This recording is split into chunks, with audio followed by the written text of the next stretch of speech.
να ανοιχτευτούν πιθανές ευθύνες και να οδηγηθούμε τελικά σε μια κάθαρση η οποία θα χτίσει μια επόμενη μέρα προς όφελος των αγροτών, των κτηνοτρόφων, αλλά και της ίδιας τελικά της χώρας. Διότι είναι άλλος ο καταλογισμός ευθυνών και άλλο το κυνήγημα της ζώνης.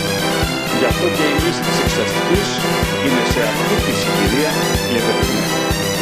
Είναι αλήθεια ότι η διαδικασία αυτή στο παρελθόν έχει υπάρξει αδιέξοδο, ειδικά όταν χρησιμοποιήθηκε ως όπλο κομματικής εκδίκησης.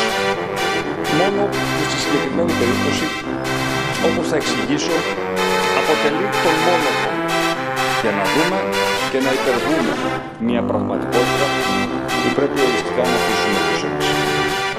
Η Ελλάδα του 2025 δεν έχει ανάγκη από άλλες δόσεις σκανδαλολογίας και δηλητηριώδης δημαγωγίας.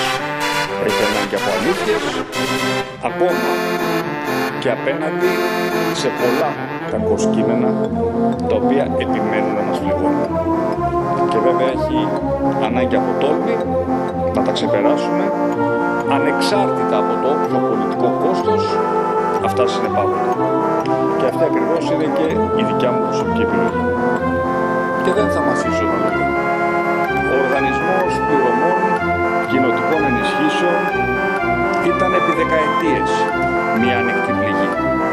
Ένας φορέας που σχεδιάζεται για να εξυπηρετεί τον εθνικό πρωτοβουλίο τομέα, που με την βάση του χρόνου όμως μετατράπηκε σε ένα εργαλείο εξυπηρετήσεων. Με μεσάζοντες, με κομματικούς και προσωπικούς γνωστούς, με τεχνικούς συμβούλους που δημιουργούσαν εξαρτήσεις και με δράσεις μέσα από πολλά υπόγεια πολυδέγαλα δίκτυα. Το αποτέλεσμα είναι γνωστό. Μέρος των κονδυλίων, των ευρωπαϊκών κονδυλίων της αγροτικής πολιτικής τελικά δεν κατέβηκε εκεί που έπρεπε. Η τοπική, αλλά σε έναν βαθμό και η ευρωπαϊκή αγορά επέτρεπε